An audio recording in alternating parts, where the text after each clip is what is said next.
पारित हुए हैं। नगर पालिका निगम अधिनियम और नगर पालिका अधिनियम, ये संशोधन कुछ महत्वपूर्ण मुद्दों को लेकर हम लाए। जब 74वां संविधान संशोधन होकर एक जवाबदेह, एक सशक्त नगरीय निकाय बनाने का संसद में पारित हुआ और उसके बाद नगर पालिका नगर निगम के लिए अलग अधिनियम बनाए गए और मध्य प्रदेश के समय भी और 2019 से पूर्व तक महापौर अध्यक्षों का चुनाव प्रत्यक्ष प्रणाली से होता था। लेकिन राज्य में कांग्रेस की सरकार बनने के बाद खरीद फरोख्त की नीयत से जोड़ तोड़कर अपने बहुमत से महापौर अध्यक्ष बनाने की नीयत से जनता के अधिकारों को छीनने का काम किया था।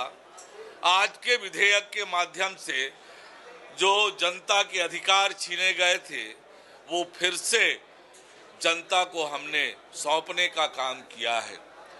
दूसरा प्रस्ताव कि पहले अप्रत्यक्ष प्रणाली से अध्यक्ष और महापौर के चुनाव होते थे तो पार्षद अविश्वास प्रस्ताव लाकर महापौर अध्यक्ष को हटाते थे। डरकर काम करना पड़ता था नगर पालिका के अध्यक्ष और निगम के महापौर को, और स्वतंत्र रूप से महापौर और नगर पालिका अध्यक्ष काम नहीं कर पाते थे, पूरी जवाबदेही से नहीं काम कर पाते थे। डर बना रहता था कि कब अविश्वास प्रस्ताव आ जाए। उसको भी हमने हटाने का काम किया है। अब वो प्रावधान कठिन हो गया है तो स्वतंत्रता से महापौर और अध्यक्ष जो जनता के प्रति सीधे जवाबदेही से काम करेंगे और शहर का जिम्मेदारी से विकास करेंगे। कुछ और प्रावधान उसमें हम लेकर आए हैं। मतदाता सूची का पुनरीक्षण का जो विषय है, भारत निर्वाचन आयोग अब हर 3 महीने में मतदाता सूची का पुनरीक्षण करती है। उसी के अनुरूप हमने इसमें संशोधन किया है दोनों अधिनियम में।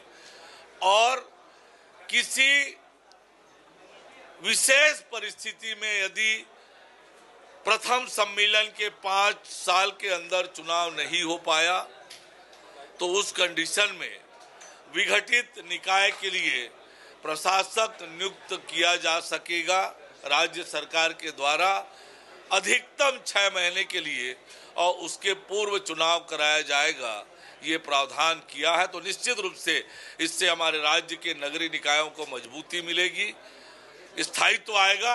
और साथ ही पिछड़े वर्ग के आरक्षण के विषय में भी प्रावधान इसमें किया है। पूर्व में 25% एक मुश्त रिजर्वेशन की व्यवस्था थी।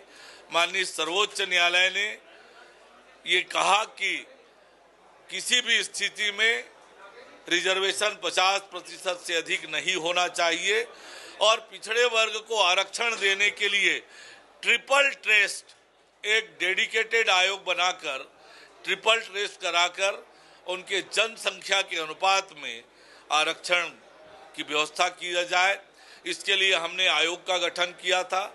आयोग की रिपोर्ट, आयोग की अनुशंसा के आधार पर अब नगरीय निकायों में अधिकतम 50% तक आरक्षण पिछड़ा वर्ग को मिल सकता है। यानी पहले फ्लैट 25 था, अब 50 तक भी मिल सकता है, तो 25 से भी ज्यादा। देखिए, चुनाव की प्रक्रिया तेज गति से आगे बढ़ रही है और बहुत जल्दी चुनाव आयोग इस पर निर्णय करेगा कि कब चुनाव करना है। पर सरकार की अपनी तैयारी है कि हम चुनाव के लिए तैयार हैं।